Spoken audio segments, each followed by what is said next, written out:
नारायण बैठा हो उसके अंदर, तो जानने का फर्ज बात कर रहा है, नहीं जाने का सर, जाने का नहीं जाने का बताइए। हम उसको बच्चा समझते हैं, पर वो बच्चा नहीं है साथियों। सबके अंतर बसता जानो भाव कुभाव। भगवान सब हृदय स्थल विराजमान है, और माता क्या कर रहा है, पिता क्या कर रहा है, शिक्षक क्या कर रहा है, सब वो बच्चा जानता है। वो बोल नहीं पाता, बस इतना ही है। वो आपकी इज्जत किसने बोल नहीं पाता। आत्मा तो सबके अंदर बराबर रूप से विराजमान है भाई, वो क्या बोलेगा। उसको आप बालक मत समझिए, बालक समझ के आप भूल कर रहे हैं कि हमारी गलतियों को ध्यान नहीं देगा। आप निरंतर एक गलती करते जाएंगे, वो 10 गलती करेगा, आप सीखेगा आपसे वो। तो ज्यादा न कहते हुए मैं बहुत ज्यादा बोल दिया साथियों, है ना। और मुझको ऐसा लगा कि बहुत दिनों के बाद एक मंच मिला है, तो मैं तो किसी पद में फिर मर्यादाओं से बंधा नहीं हूँ, इसलिए आपका बहुत कुछ बोल दिया। मेरे से शिक्षा के क्षेत्र में जिस प्रकार का आप सहयोग लेना चाहते हैं भविष्य में, मैं सदा उपलब्ध रहूंगा, आप लोगों के बीच में रहूंगा। पिछले साल हाई स्कूल का मेरे को आमंत्रण पत्र आया था, परंतु हमारे टोला गांव में गौतम जी और सोनी मैडम के तत्परता इतना कार्यक्रम होता है, सांस्कृतिक कार्यक्रम 1.5-2 तो वहीं बच जाता है, और वहां से मेरे को अवकाश नहीं पड़ा, इससे हाई स्कूल नहीं पहुंच पाया। आप पालकों में जागरूकता बहुत महत्वपूर्ण है कि आप जागरूक नहीं होंगे तो आने वाला समाज उसके लिए आपको उत्तरदायी ठहराएगा। इसलिए पालक होने के नाते ये बालिकाएं ही बैठी ना, अपने छोटे से भाई बहनों को आप लोग देखा करो, कितने लोग देखेंगे, नाम ऊपर करो। आज आपके छोटे भाई बहन क्लास में पढ़ते नहीं, 3री 4ठी 5वीं में, तो आधा घंटा आप समय दे सकते हैं, नहीं दे सकते? आप लोग दे सकते हैं? दे सकते हैं ना? नहीं दे सकते? थोड़ा सा देख लिया करो होमवर्क क्या लिखा है, वर्तनी संबंधी गलती है कि क्या है उसमें, है ना। गणित की मूलभूत क्रियाओं को तो आप भी बता सकते हैं, जोड़ घटाना गुणा भाग बता सकते हैं, नहीं बता सकते? बता सकते हैं ना। मित्र की क्या परिभाषा है?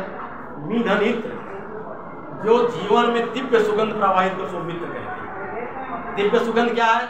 सद्गुण रूपी सुगंध जो अपने जीवन में बिखेरे उसको, यहाँ तो चलता फिरता मित्र बनता है। लग सके खोखे को नदी में फेंका, और तेरे से लड़के को सपने में देखा। लव लेटर फाइल मैंने 4 जगह दिखाया है, बिटाल माध्यमिक शाला। मड़ई वहाँ बहुत फेमस है जंगली इलाके में, तो मंडई होता था तो लिफाफा अंतरदेशी पत्र आया करता था। तो पोस्ट विभाग को मैंने एक पत्र लिखा था कि सारे पत्र प्रधान पाठक को दिए जाएं, किसी बच्चे को ना दिया जाए। और 2 टीचर की कमेटी थी, वो पत्र खोल के पढ़ा जाता था, बच्चों को देने लायक होता था दिया जाता था, नहीं फाइल नस्ती बंद करके। ऐसे परिवेश में हम लोग काम किए हैं उस समय। बात तो अब मोटरसाइकिल, उस समय तो 25-30 किलोमीटर साइकिल में जाते थे चुनाव परिसर में। तो हर परिस्थिति आदमी तो इतना सक्षम हर परिस्थिति में काम कर सकता है। आपके पास तो बहुत अवसर है, और ये कभी कदापि मत समझे शिक्षक साथियों कि हमको नया नया विधि बता करके पुराने विधि से भटका रहे हैं। ऐसे बहुत से शिक्षकों का जब मास्टर ट्रेनर था तो ये बात आता था, गणेश के गा पढ़ाते, अब गा भर पढ़ाते नहीं। मछली के माँ ऐसा पढ़ाते थे, मछली की माँ, छत्तक, चाव, लड़का गला, 3 उदाहरण आ गए। उसके बाद 3 चित्र आएगा नहीं भारत के मस्तिष्क में, मछली आएगा, छत्ता आएगा और लड़का आएगा कि नहीं आएगा सर? वो बच्चा कितना दिग्भ्रमित होगा बताइए। आप पुराने विधि से पढ़ाइए, पर नए विधि में माँ कह देने से इस आकार को माँ, हर परिस्थिति में बस में लिख रहा है तो भी माँ पड़ेगा, पान ठेला में लिख रहा है तो भी माँ पड़ेगा, पेपर में लिख रहा है तो भी माँ पड़ेगा।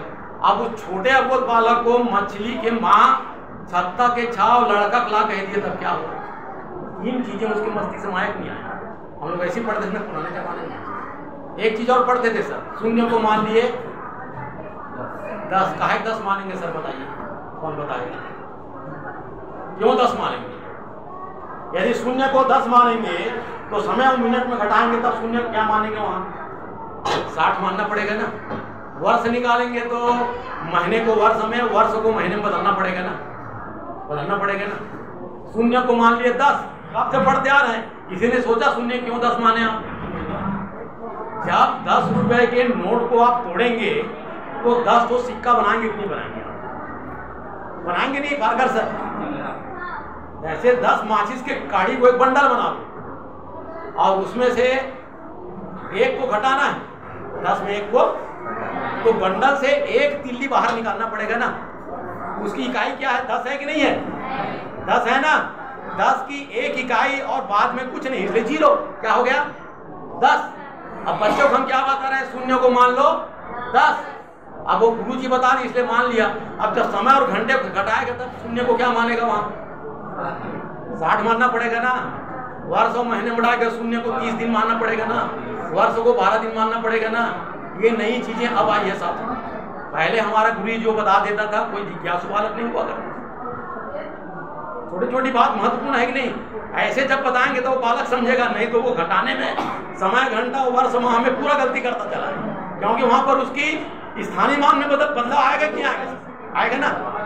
चलो सर, मैं बहुत कुछ बोल दिया, अब ज्यादा ना बोलते हुए मैं सभी शिक्षक साथियों को दंडवत प्रणाम करता हूँ, शिक्षिका बहनों को भी प्रणाम करता हूँ।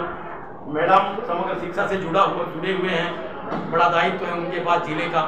आप जरूर कहते होंगे कि मैडम तो बढ़िया कुर्सी में बैठी रहती होगी धूप में, ऐसो आराम कर रही है। साथियों ऐसा बात नहीं। केसरी साहब जब कलेक्टर थे तो एक बार मीटिंग में नवागढ़ के पंचायत में साले जूता से मारूंगा, मैं हकीकत बात बता रहा हूँ, जूता से मारूंगा साला। उस समय ड्रॉप आउट बच्चे के जान के हर विभाग को देना पड़ा, वन विभाग, खारे, आपका पटवारी, सब लोग जाते थे मीटिंग में। हर महीने तनख्वाह मिलता है ना तेरे को, बिहार में लिस्ट लगता है बेटा तनख्वाह मिलने का। इस महीने शिक्षक को मिला, अगले में पटवारी को मिलेगा, अगले में जंगल विभाग को मिलेगा। साले जूता से मारूंगा बोले, मेरे सामने ही घटना बता रहे, इतने कड़क अधिकारी होते थे। तो अभी तो सर बहुत सुविधाजनक है। एक चीज और मैं कहना चाहूंगा सर, जब मैं राजहरा में, ज्यादा समय तो नहीं ले रहा हूँ, राजहरा में था तो शहरी स्कूल में 20 स्कूल था सर, और वहाँ शिक्षक और छात्र अनुपात में हमेशा गड़बड़ाता था।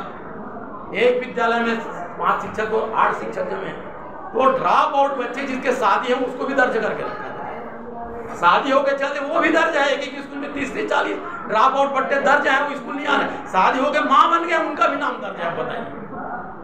अब वो शिक्षक और छात्र अनुपात में गड़बड़ा जाता था, ADIS पटा हुआ रहता था, कोई हटा नहीं सकता था। फिर मैं पूरा शेड्यूल बना के उसको सबको कटवाया और सब टीचर को वहां से ग्रामीण अंचल में स्थानांतरित करवाया। तो शहरों की गुणवत्ता तो बहुत बेकार है, मान लीजिए। हमारे ग्रामीण अंचल की गुणवत्ता जितनी अच्छी है शिक्षा का, उतने अच्छा शहरों की गुणवत्ता नहीं है। ये अनुभव की बात है, आप लोग भी अनुभव करते होंगे।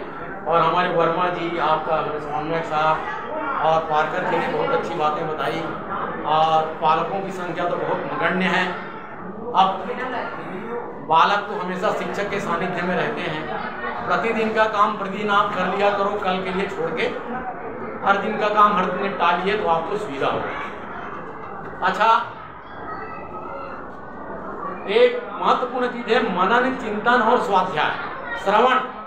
टीचर यदि बोल रहा है तो पूरे 100% कॉन्फिडेंस से श्रवण करिए। श्रवण के बाद मनन करिए। यहाँ से आते आते, हाई स्कूल से भेड़सर आते आते 2 श्लोक यदि 4 बार रिवीजन हो जाता है, आपका कंठस्थ हो गया। चिंतन, सोने के समय एक पैराग्राफ याद कर लीजिए और चादर ओढ़ करके उसको दोहराइए, हो गया चिंतन। तो श्रवण, मनन, चिंतन, निधिध्यासन हो गया, सिद्ध हो गया। और फिर स्वाध्याय। इतनी प्रक्रिया आप अपना लो चलते फिरते। स्वामी राम तीर्थ कॉलेज के प्राध्यापक थे, वो जब परीक्षा देने जाते थे तो कोई भी 5 प्रश्नों को हल कीजिए, वो लिखते थे कोई भी 5 प्रश्न जांच लीजिए, 10 प्रश्न बना के आते थे। और राम तीर्थ के बारे में लिखा है कि 24 घंटा वो पढ़ते थे, 24 घंटा पढ़ते थे, नहाते उठते बैठते सोते पढ़ते ही रहते थे। अब कैसे 24 घंटा पढ़ेगा? पुस्तक तो नहीं है, पुस्तक नहीं है तो मन से पढ़ो, चिंतन करो, श्रवण करो, निधिध्यासन करो, अभ्यास करो, तो आपका कार्य सफल हो जाएगा। बहुत बहुत मैं सबका आभार व्यक्त करता हूँ, आपने मुझे बोलने का समय दिया, इसके लिए मैं हृदय से आभार व्यक्त करता हूँ प्रिंसिपल मैडम का।